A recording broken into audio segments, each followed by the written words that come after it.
Bonjour et merci d'être en notre compagnie. Nous sommes dans une nouvelle émission Quoi de neuf et aujourd'hui je reçois Gilles Desgras. Alors Gilles Desgras, pour ceux qui ne le connaissent pas, c'est le patron de Bon Dame en Jacques sur Internet. C'est lui qui pimente un petit peu l'actualité de nos îles, puisqu'il ne s'agit pas seulement de la Martinique. Lorsque vous avez besoin d'informations, je ne sais pas d'ailleurs où il les tient, très souvent il a des informations très rapidement.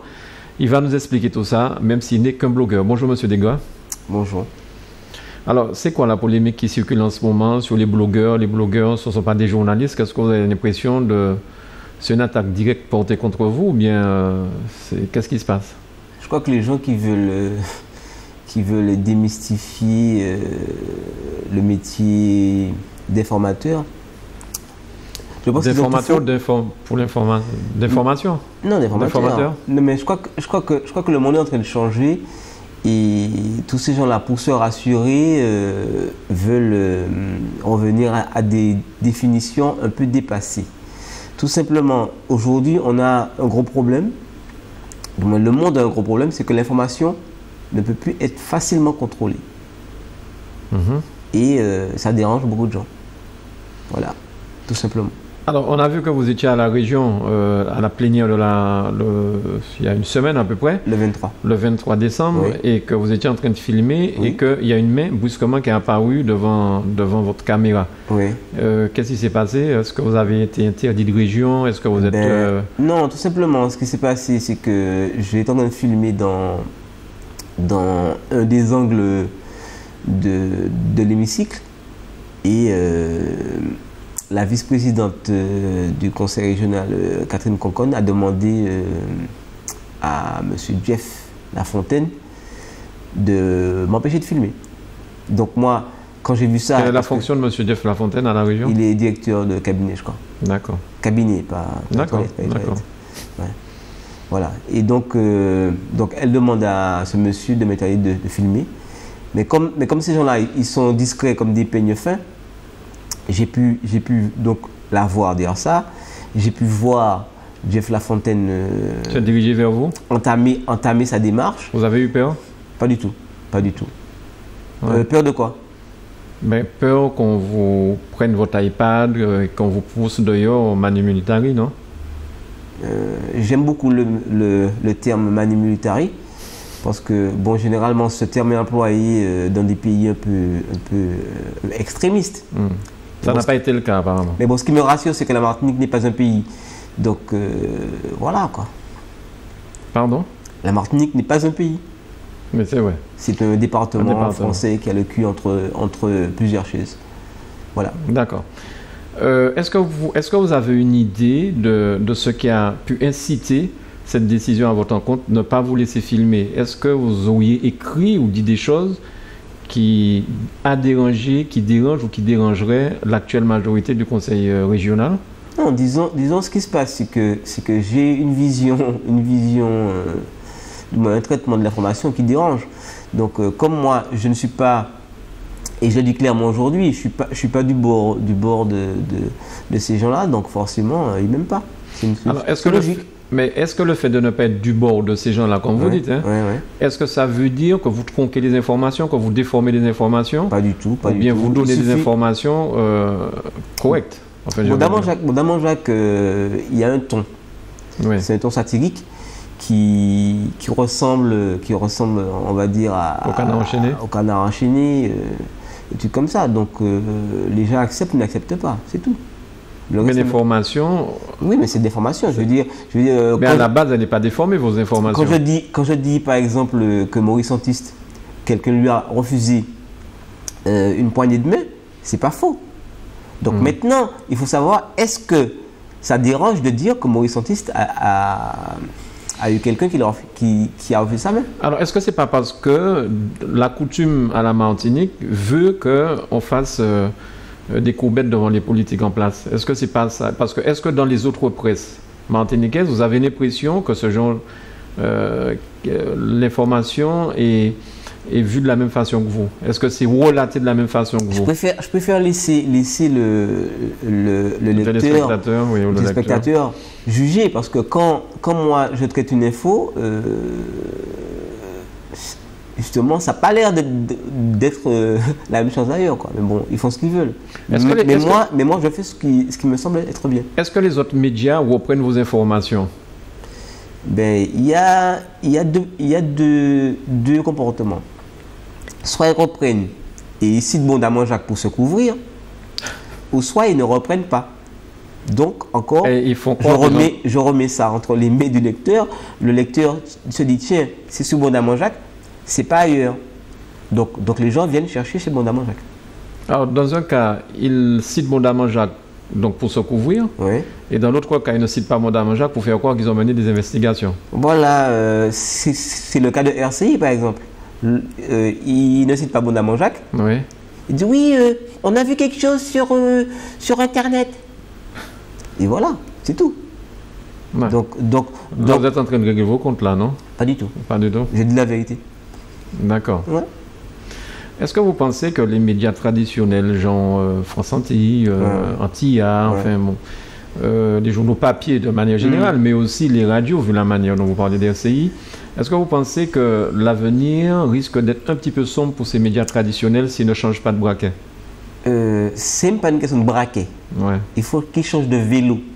Carrément. Carrément de vélo, ouais. parce que ils sont dépassés. Mais ils ne veulent pas l'admettre. Et c'est dur d'admettre cette réalité. Le monde est en train de changer. Oui. Par exemple, aujourd'hui, j'ai fait l'interview d'un artiste, pour ne pas le citer, Sully Kali. Oui. Et pendant que je suis avec l'homme au tambour. Comment on est dessus quoi? Voilà, qui a un problème avec télé, avec RFO. Hein. Moi, j'aime bien dire RFO, moi. Il n'est plus sur RFO? Là, vous nous donnez un scoop, là, il n'est plus sur RFO? Ben, c'est pas une question de... Non, c'est-à-dire qu'il a eu un problème sur l'émission Ziotage. Ouais. D'ailleurs, je profite pour me gratter l'œil. Ouais. Et voilà. On avait bien compris. Quel genre de problème, si vous pouvez nous donner l'information? On ne va pas faire semblant de savoir. Hein. D'accord. Non, il a eu un problème sur l'émission Ziotage où il a été carrément éjecté de l'émission sans aucune explication. On l'a appelé au téléphone pour lui dire, voilà, Sully, tu n'es plus sur la grille. Voilà, sur la grille, voilà. Il est un peu grillé, quoi. Ouais. Voilà. Bien, donc, vous n'en dites pas plus. Mais voilà, donc j'imagine que si Sully Kali veut... S'il est grillé, oui. S'il est grillé, s'il veut revendiquer ses droits, il a intérêt à se bouger un peu, quoi. Est-ce que vous pensez qu'il manque ce genre de presse à la Martinique, Jean Canard enchaîné, Jean Bondamon Jacques, pour pouvoir dénoncer un certain nombre de choses? S'il y a des choses à dénoncer. Mais il ne manque pas ça en Martinique, puisque Bondamon Jacques existe. Bien. Je voudrais revenir à la poignée de main de M. Maurice Antis. Oui. Est-ce que c'est cette poignée de main dont vous avez parlé dans Bondamon Jacques qui peut expliquer que M. Antis sur Radio Sud-Est ait tenu un certain nombre de propos qui semblent être désobligeants à votre égard, qui vous auraient poussé à porter plainte contre le sénateur maire du François? Voilà. Non, je vais être clair. Je vais être clair sur cette affaire. Quand j'ai... Vous arrivez à dormir le soir? Oui, bien sûr. D'accord. 6 heures... Je me réveille avec le soleil. Donc le jour où il n'y a pas de soleil, je peux me réveiller. Bien. Et... Votre voiture a des vitres fumées? Oui, ça va. Ça va. Donc, soyez clair sur l'affaire du maire. Donc, l'affaire Antis est pour moi quelque chose d'assez important. Pourquoi? Je ne visais pas principalement Maurice Antis, sinon j'aurais fait un titre avec Maurice Antis. Par exemple, j'aurais pu dire j'aurais voulu être un antiste pour pouvoir faire mon numéro. Bon, ça, je ne l'ai pas fait. Parce que pour moi, l'important, ce n'est pas Maurice Antis. L'important, c'est qu'un homme politique à Martinique arrive dans un restaurant. Un restaurant, c'est un lieu convivial où les gens sont apaisés et ils ont généralement un peu faim. Donc, ils vont manger avec des amis et compagnie. Que quelqu'un arrive, en plus, quelqu'un qui n'est pas de la commune du François, arrive dans un restaurant et refuse la main du sénateur qui était en train de faire, entre guillemets, son show. Il disait bonjour aux gens, comme tout le monde fait. Lorsqu'on va dans un marché, on dit bonjour monsieur le maire, bonjour monsieur le sénateur. Et puis, donc, que quelqu'un arrive à refuser la main de sénateur, alors bon, qu'il n'y a aucun engagement à serrer sa main, sauf d'avoir quelques microbes, j'imagine, parce que bon, quand X donne la main à Y, on peut échanger des microbes.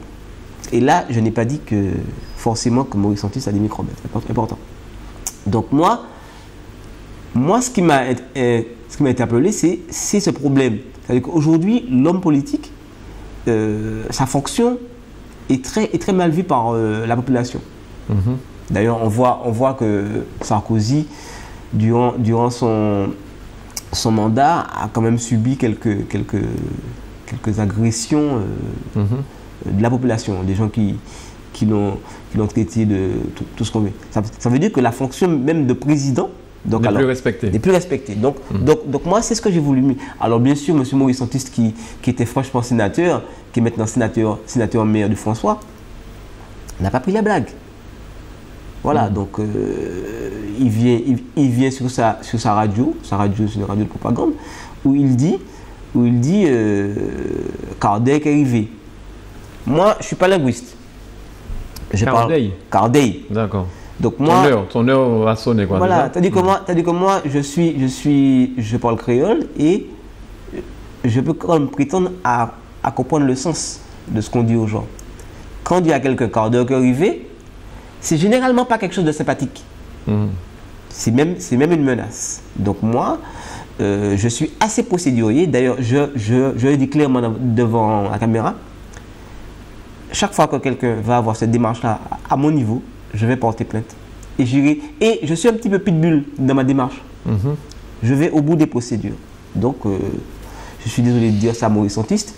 Je vais également, et là ce petit scoop, faire un courrier au CSA.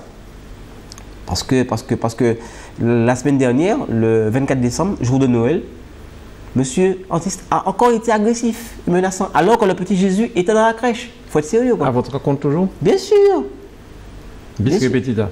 Mais oui, mais bon, il faut respecter au moins les fêtes religieuses, M. Antiste. Bien. Voilà. Alors, comment vit Bondamant Jacques, financièrement, je veux dire? Mais financièrement, il n'y a pas de secret, il n'y a pas de subvention, c'est la publicité. Voilà. D'accord. Donc, vous ne dépendez pas du tout des collectivités, ni des mairies, ni quoi que ce soit? Mais ils n'ont pas d'argent. Alors pourquoi je vais dépendre d'eux? Les mairies n'ont pas d'argent.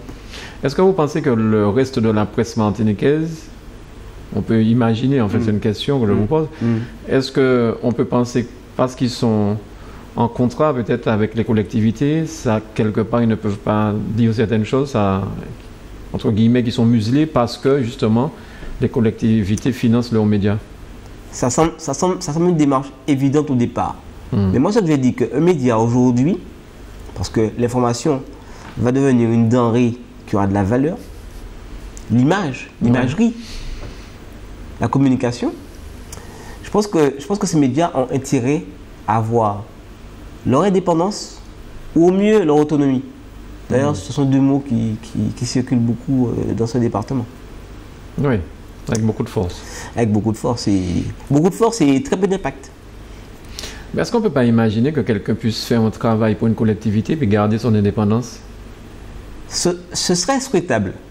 Ce serait souhaitable parce que, bon, je veux dire, c'est pas parce que quelqu'un vous donne quelque chose que vous avez une menace sur la tête, quoi. Ça, c'est déplorable. C'est-à-dire que c'est pas parce que vous travaillez pour moi, j'ai des clients. Et des clients, s'ils ont un problème un jour, je ne vais pas me taire du style tiens, j'ai pas entendu ça. Oui. Si je travaille avec un client où il y a un problème, où il y a une grève, je vais dire qu'il y a une grève chez mon client. C'est logique. D'accord. Ça me semble logique, mais bon, après, s'il faut se taire. D'ailleurs, ça m'appelle une phrase que j'aime beaucoup, c'est sans commentaire, mais commentaire. Comment se taire? Commentaire. Oui. Il y en a quelques-unes comme ça qui deviennent célèbres, grâce à Bondamant Jacques, entre pistache et cacahuètes. Oui, mais ça c'est un gros problème que j'aimerais quand même que la Martinique fasse le distinguo, quoi. en pistache, c'est pas en cacahuète, quoi. Ou comme un coup plat qui s'abat sur un coconut. Sur coconut, ouais. Ouais, Bon, il y en a plein. Pourquoi cette image, en fait? Un coup plat qui s'abat sur un coconut? Oui, parce que quand on coûte la tombe... C'est violent, ça. Oui, mais quand on coûte la tombe sur un coco, effectivement, il n'y a pas d'équivoque, sauf si le coutelas n'est pas un vrai coutelas. Ouais. Sauf si celui qui tient le coutelas n'est pas ce que ça doit. Oui, si c'est un coutelas qui n'est pas filé, il a rebondi à le coco. Hein. Mais généralement, un coutelas doit être filé. D'accord. Comme le journaliste doit être sérieux. Comment vous envisagez l'avenir de Madame Jacques, déjà? Très bien. Ouais. Très bien. Là, aujourd'hui, on a eu un petit problème, une coupure de serveur. C'est une coupure de serveur ou alors c'est une attaque massive contre votre site parce que vous dérangez? Non. On arrive bien à pirater la NASA, on peut bien vous pirater. Hein? Oui, mais moi, je crois en la bonté de l'homme, donc je ne pense pas qu'il... Ah, c'est ironique, ça. Qu'il pourra faire ça. Non, concrètement, on a eu un problème de serveur, on a réglé ça. D'accord. Et voilà. Madame Jacques, c'est combien de clics, combien de personnes qui viennent ou qui sont venues voir votre... Vous n'avez pas besoin de sortir vos fiches, de vous croire sur parole. Non. Madame Jacques, c'est clairement depuis 3 ans. Depuis 3 ans, depuis la fameuse grève qui n'a servi à rien d'ailleurs de 2009, oui. On a fait 4 millions, 37 000 et des poussières. Bon, j'ai pas de poussières en tête. L'année dernière, en 2010, parce que bon, les gens avaient dit d'accord, ouais, vous avez fait 4 millions parce qu'il y avait la grève, mais c'est pas. Bah, ici en Martinique, on ne veut jamais reconnaître le travail des gens. Ouais. Donc moi, on a fait 4 millions, 37 000. Donc tout le monde a dit, ah, mais c'est la grève. Donc moi, en 2010, on a fait 4 423 000. Et cette année, 2011, on va franchir cette barre de 4 423 000. Donc, ça va faire 12 millions sur 3 ans. Pourquoi vous donnez rendez-vous aux gens le 29 décembre à 21h ou je ne sais pas, il y a une date là, genre fin d'année. Non. J'ai mal lu peut-être. Le 31 à minuit. C'est le 30, vous avez décalé, hein, parce que ce n'est pas ce que vous aviez mis au départ. Hein. Ah bon, je vais non, vous avez donné une heure aux gens 21h. Ah ouais, non, j'ai dit le 31 à 21h. Voilà, il y a quelque chose qui va se passer. Non, parce qu'en fait... Vous allez annoncer la fin du monde, qu'est-ce qui se passe là? Non, on va simplement annoncer le chiffre de l'année. D'accord. Et parce que bon, avec le décalage horaire... Et pour comparaison, est-ce que vous avez une idée du nombre de francs centimes pressés sur une année? Est-ce que ça atteint les 4 millions de lecteurs? Enfin, parce que pressé, ça peut être pressé et ne pas être lu, mais on ne sait pas. Oui, mais ça ne me regarde pas. Moi, mais vous donnez des informations, vous êtes ouvert, vous donnez vos informations. Non. Est-ce que quelque part, vous avez des informations sur les autres médias? Ça ne me regarde pas. Moi, j'ai un principe très clair.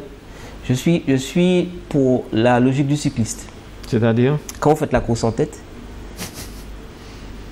vous ne faites pas attention à ceux qui font aspiration derrière vous. Voilà. Parce qu'ils font aspiration, les autres. Ils essayent, c'est pas évident. Vous avez beaucoup de jarret. Monsieur Gilles Desgrands, merci beaucoup. J'aimerais justement... Faire vos vœux à vos collègues, non? Non, les vœux, ça ne sert à rien. Ça sert à boire du vermouth, ça ne sert à rien du tout. D'accord. Donc, non, j'aimerais simplement avoir une pensée pour Jean-Marc Romer, qui a été le créateur de Bondaman Jacques. Et j'aimerais faire un point sur les histoires de blogueurs et de sites. Oui, nous avons dépassé le temps. Non, c'est pas grave. Ah bon? Non, mais c'est hyper important pour ça. Parce que les gens qui, aujourd'hui... C'est ça, je suis un média encore traditionnel. Hein. Voilà. Non, mais je sais que vous pouvez faire l'effort. Il n'y aura pas de départ de générique et compagnie. Donc, moi, il y a un truc important qu'il faut dire. Les gens qui décrivent aujourd'hui Bondaman Jacques ont un problème avec l'histoire. La Martinique aussi a un problème avec l'histoire. Bondaman Jacques a été créé en 1994.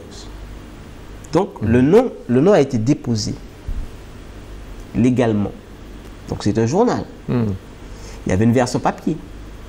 Maintenant que la version papier est passée sur Internet depuis 2001, ça fait 10 ans, il faut que les gens arrêtent de dire c'est un blogueur.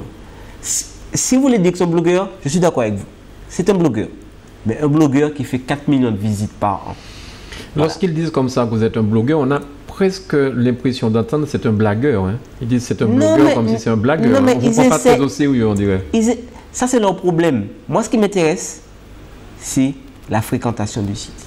Le reste, content, pas content, ça, c'est leur problème. Moi, je dis clairement, qu'on ne peut pas aujourd'hui ignorer un média qui fait 12 millions de visites sur 3 ans. C'est tout. Le reste, parce qu'il faut se poser des questions. Hein. Il y a des journaux ici qui sont pressés et qui ont un lectorat intime, voire insignifiant. Moi, je crois, aujourd'hui, il y a des journaux Martinique qui sont imprimés, on devrait les attaquer. C'est-à-dire que... Pourtant, ils ont des cartes de presse, ce sont des journalistes et des cartes de presse. Non, non. Les écologistes devraient attaquer ces journaux parce qu'on coupe des arbres pour imprimer ce genre de torchon. Oui, mais je vous ai entendu dire une fois sur Bondamment Jacques que ça sert au moins aux marchands de poissons pour envelopper le poisson après. Non, parce que, non, là, il y a une erreur aussi, parce que l'encre qu'on utilise sur le poisson. Et c'est très mauvais. C'est cancérigène peut-être. C'est très mauvais, voilà. Surtout si l'article n'était pas très bon. Voilà. Donc, on ne peut pas couper des arbres pour de tels journaux. Merci.